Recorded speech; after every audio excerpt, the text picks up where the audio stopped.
Victor Lindelof akomyewo, Mason Mount akomyewo, ne Anthony Marshall akomyewo. Harry Maguire, Luke Shaw ne Tyrone Malacia tebaliiwo bakyalina obuvune.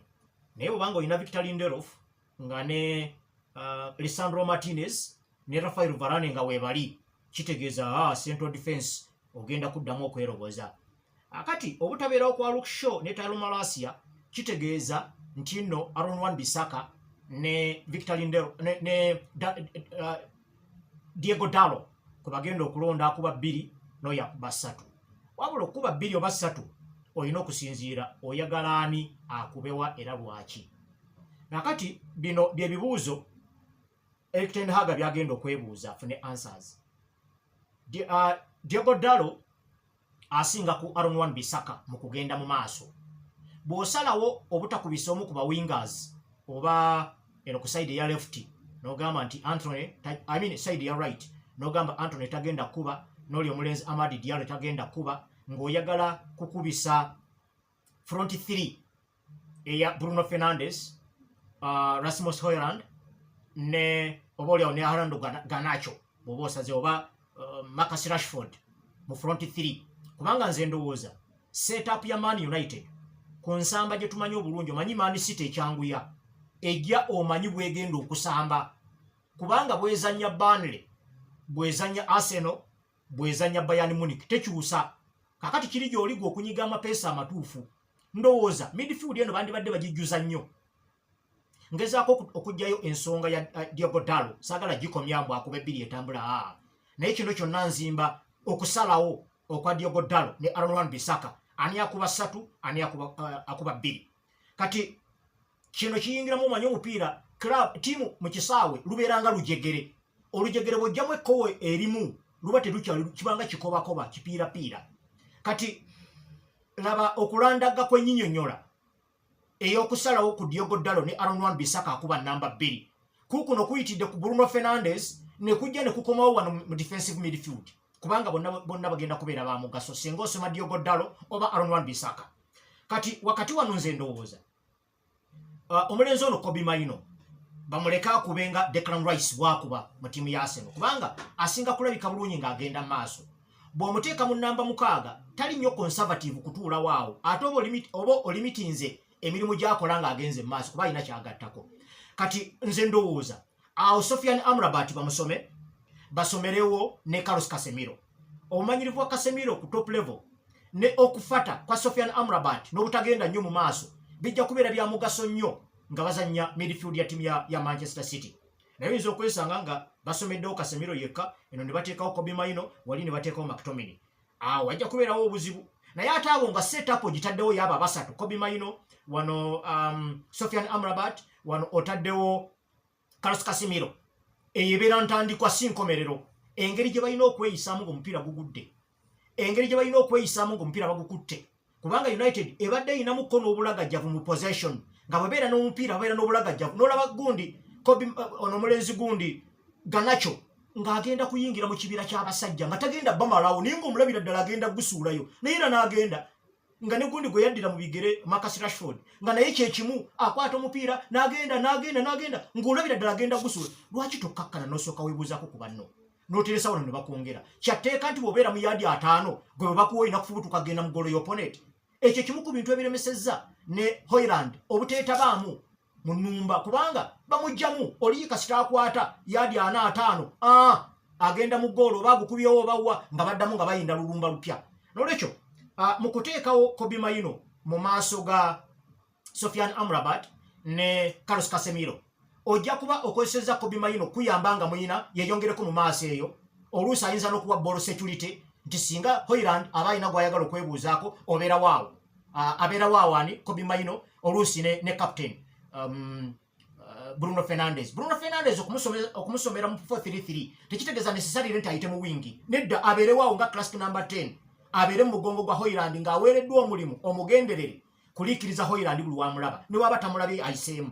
Akati kitegeeza nti omupiira bwe gugwa Hojlund banaaba bamusomye, that is kuba ennaku ezo emipiira ebiri abadde ava ku bench. Hojlund banaaba nga bamusomye ng'agenza okupuresinga abasajja nga bazimba nga bava mu baako ba Man City bw'ejja okusamba. kitegeeza nti walina okubeerawo omuntu ayimiridde mu mugongo gwabwe gye bayita secondary press nga bwe twalabanga ne Bikeita bwe yayambanga ba Roberto Firmino. N'olwekyo nze ndowooza seeta bwe yandibadde bwetyo. Kati olwo Diogo Dallo olw'okuba tolina nnamba 7 Kapi Bruno Fernandes mu 4-3-3 omugambye ajje yeegatte wano mu mugongo gwa Hojlund. Kitegeeza Dallo agenda kuwa width kuba cross ye nnungi okusinga ku ya Bissaka. City nga bw'ogimanyi omupiira guno egenda kujja guwangula. Terina kusaaga oli omusajja Pep Guardiola ennyonta tewona. Abantu n'abamu bakubye enduulu nti omusajja awangula ate ebikopo bya Premier League ebiddiringana ebina. Nkukakasa singa Jurgen Klopp teyeewagaanya awaawo kumuwangulako kikopo kimu 2019 omusajja ono yandibadde awangudde ekikopo kya 7. Ennyonta eyiye tekoma yeerabira mangu byakoze sizoni ewedde eno sizoni n'agitandika nga mpya. N'olwekyo kyenjagala okujjamu kyekyo gamba nti Man City egenda kujja ng'esamba kubanga ebwegedde. N'olwekyo muyina kubasinga businzi. Akati tubadde tugezaako kutunuulira line-up nga nkuwadde ensonga ya Diogo Dallo lwaki bw'anaaba nga yakubye namba 2 advantage gy'alina. Naye ate Aaron Wan-Bissaka ali better than him mu duels ezo eza 1 against 1. Jjukira bayinza okusoma Jeremy Doku. Kakati bw'oba weetaaga Diogo Dallo ajja kukubira cross kubamu akafaananyi cross eyo gy'akubye Diaz n'agibbira mu kkubo n'amala afiidinga Kidoku nga kiri ku center line. Temukisanga nga kikomawo okujjako mu kuddira Sofiane Amrabat n'asamba. Muba muyina okumuwa message oba yayina okubeera ne signal ne instructions nti buli olaba Dallo ng'agenze ekirungi gwe tojja kgenda tulina byojja kukola yeeri nti ye gwe teweetabiikiriza mu byabali. Bwetyo bwe twasambisanga gondi Carlos Saitano Bredeno very bwe mumanyi nga Dunga ng'akuba mu ttiimu y'eggwanga erya Brazil. Kati Brazil olw'okuba nti nno yakubisanga namba 2 ne 3 etambula Marcos Evangelista de Moraes Cafu eno mu namba 2 ne Roberto Carlos da Silva Rocha eri mu namba 3. Kati Europe engeri omupiira gye babala omubale nga bagamba nti bw'onoolabanga aleseewo space ng'agenze mu overlap omupiira bwe mugubba mukubamu eyo space waavudde gwe mulimu gwa Dunga. Bwe yalabanga Roberto Carlos nga yagenze ng'afuuka 3 mugenda ogukubawo ng'agubba ng'addamu ng'agaba. Bwe yabanga Cafu nga yagenze ng'afuuka 2. N'olwekyo Sofiane Amrabat bwe kiba nga Diogo Dallo wakuba namba 2 nga Man City erina Jeremy Doku, Sofiane Amrabat togenda kwetaba mu byabanneeri byebali bireke ebyabakagezi munnyo. Gwe buukira abantu bw'osika bosse emijoozi omupiira n'ogubasuuza ng'oteresa bali ng'oddamu ng'owummula ani agenze nti kakati esaidi emu yokka yeegenda nti Dallo agenze nti ng'ojja ng'otaayiza wa Doku. Ate Doku si waakuwa sipeesi nti kamala okusiba tulabe olina kusiba naye. Bw'omuleka n'asiba n'apeesinga ng'oli ttale. Kakati awo nga tuvuddewo Mason Mount ono nyinza okuba nze sitegeera bulungi ntaputa ya mupiira naye sindaba kumanyira ddala bw'abanga tasambye Man U esubwaki, bw'abanga asambye Man U yeeyongerako ki. Ekibuuzo ekyo nkyakimagamaga oba mu abawagizi ba Man U abali eyo muyinza okukinyambako. Nze entaputa yange ey'omupiira eyinza okuba nga eweddeko tekyali nnyo ku mulembe naye kizibu okugamba nti nno Mason Mount ke yakomyewo bano bafudde. Mu ndaba yange bafudde ki mu kiki kyasinga. Kati ate bw'aba ow'okuzannya wano wakati bwe twamulabako mu Chelsea ogenda okulaba ng'ayingira mu channels ezandibadde ziyitibwamu Bruno Fernandes. Ate Bruno Fernandes awo ali beta ng'ayingidde mu channels ezo. N'olwekyo simanyi oba wa Man U jaganya olw'okuba Mason Mount akomyewo kiringa ne Anthony Martial. Anthony Martial alinako ebiseera nga Van Haro yakamugula ng'azannya sayidi eno kati gye bateeka Rashford. Yali alabika bulungi kuba ekifo ekyo baali bakibeera nali gundi ne Memphis Depay ng'alabika bulungi oba bamusome abeeremu kubanga ate ye avulubanyeeko ku lutalo wakati wa Man U ne Man City okumala ebbanga naye abadde atalaze amaze ebbanga nga takuba. Wenda kumwesiga omuyingize mu maaci eno nga maaci eryemu ekyo nakyo ekibuuzo ekiri awo. Akati waliwo Marcus Rashford alimu akasunguyira ngera bw'omulaba ensamba ye gy'asambamu.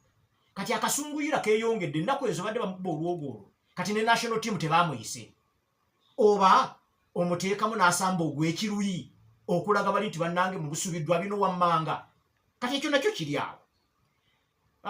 Hojlund okumusoma emipiira egisembyeyo ebiri Newcastle ne Brighton and Hove badde ava ku benchi naye ng'ateeba anaasinga kunyirira ng'ava ku benchi naguno ave ku benchi oba atandike kati byonna byonna ebibuuzo biri awo naye kyembasaba muleme kwemalamu kwemalamu ne line up ntandikwa si nkomerero kubanga teriyo tiimu egenda kusamba match nga tesome line up ekyo kya bulijjo nange Numansi nsobola okukikola ne nkusomera line up nti bagundi batandike naye ebibuuzo ebyebuuzibwa abazannyi bano bagenda kweyisa batya nga balina omupiira oba nga bagusudde musambi ki agenda okgenda mu zooni ki ng'akimyewo ki era ng'agenzeeyo ddi ebibuuzo ebyo bye bigenda okutambulira ku United ogamba nti Bruno Fernandes ye 8 kale 8 eyo ng'agikuba okufa agikuba naye nkya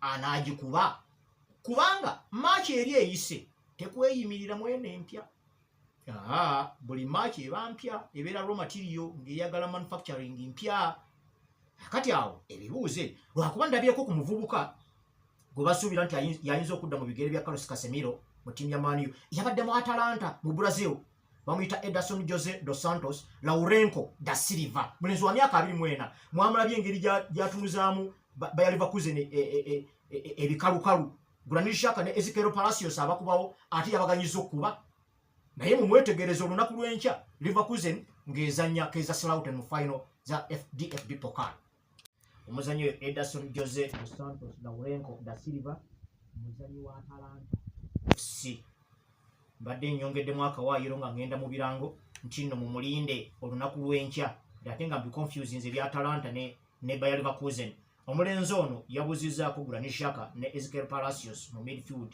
eya Bayer Leverkusen embiibya era ndowooza naye Italian Serie A ekyaliyoko emipiira abaana abasobodde muyinza okulabako ku mipiira gye basigazzaayo ne mulaba omulenzi oyo engeri gye yeeyisaamu oba si kyo naye olaba akatambi Bayer Leverkusen Atalanta final Europa olwokusatu olwa sabbiiti eno ojja kufuna ekifaananyi ekituufu kubanga kiba kirungi nnyo n'otakuba nduulu olw'okuba ofunyeyo omuzannyo omupya naye omuzannyo omupya olina okuba nga omumanyiiko bw'oba nga osobola okutaputa technical details za talanta ye awo oba ndowooza byonna byonna abakoze biba bikusanga oli muzuukufu nga bwe njogeddeko Manchester City kyereeta ffenna tukimanyi naffe abatali ba coach kati kiri gy'oli ekulaba engeri gye weetegekeddemu Stefano Ortega of course era yijja okukwata tumulabye n'emipiira egisembayo kasooka nga Ederson Moraes Santana alwala actually Ederson yalowooza nti n'okumugjamu nga bamutomedde eriiso yalowooza nti mutendesi yatamwagaliza naye abasambi abamu bakusobera kakati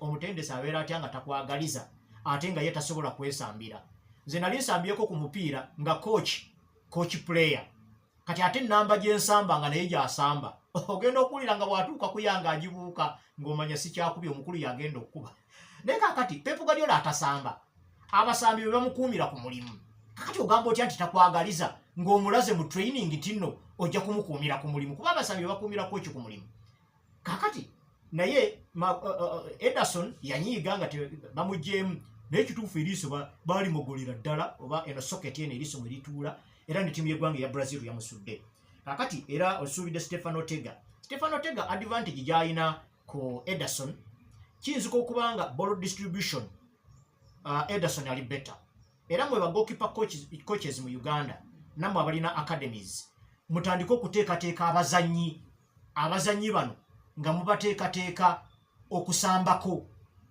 ate okusambako tekitegeeza necessarily nti bakuddize back pass oguswanyuula eri nkuba ejja bw'otandikira namba 2 wo olina okwepositioninga mu mbeera egamba nti munnange bw'ofuna obuzibu ng'onziriza so si kubaako woogabye ndabako abasambi abamu mu liigi yaffe wano nga ye kasita agaba eyinga nnyuka bagenda okutuuka okumuddiza ng'ajula na kufuna katebe wali kusoma mawulire kati omupiira gwavaayo ate etteeka lino ery'aba goalkeepers obutakwata back passes lyatandika mu World Cup ya 1994 oluvannyuma lwa Italia 90 omupiira gwa Republic of Ireland gwe bazanya ne Misiri goalkeeper yamala n'omupiira eddakiika 6 mbw'alaaza nga ne ku byalo eno ewaffe gye tusambira omupiira nga tuwaana ba goalkeeper abalaaza kazi okulaaza omupiira oba ogugjamu ekinyusi guba tegugenda kunyuma kati ne bagamba tekyali kwata back pass era World Cup ya 94 kyatandikira olwo abamanyi okuteekerateekera omupiira ebiseera eby'omu maaso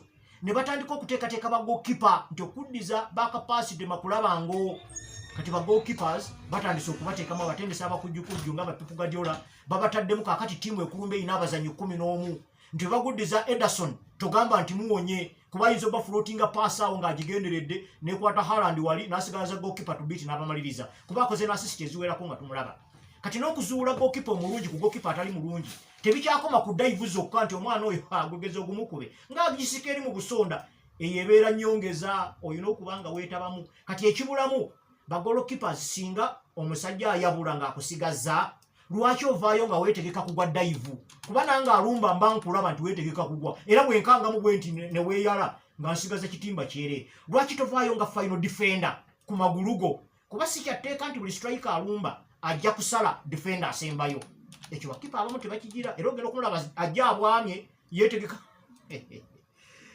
n'olwekyo Stefano Ortega kyasinga ku Ederson amusingako short saving akola save twamulabye ne ku Son Heung-min ng'agumye musajja n'aguma eggumba n'agamba jangu mpira n'agutaasa kakana nga Man City wangudde tunne ku kisaawe kwetawangulirangako yadde okuteebayo ne goal n'olwekyo na wano yagenda okubeeramu tebalina option ndala kubanga oli munnange yalwala n'olwekyo gwe musuubidde okubeerawo kakati ye Pep oba n'afumba ne bisukkirira ne bijja ne bimwokya kuba tubadde tumulaba nga byafumba oluusi bimwokya katulinde bulinzi mbaagaliza weekend ennungi nze Masi David awangaale Ssaabasajja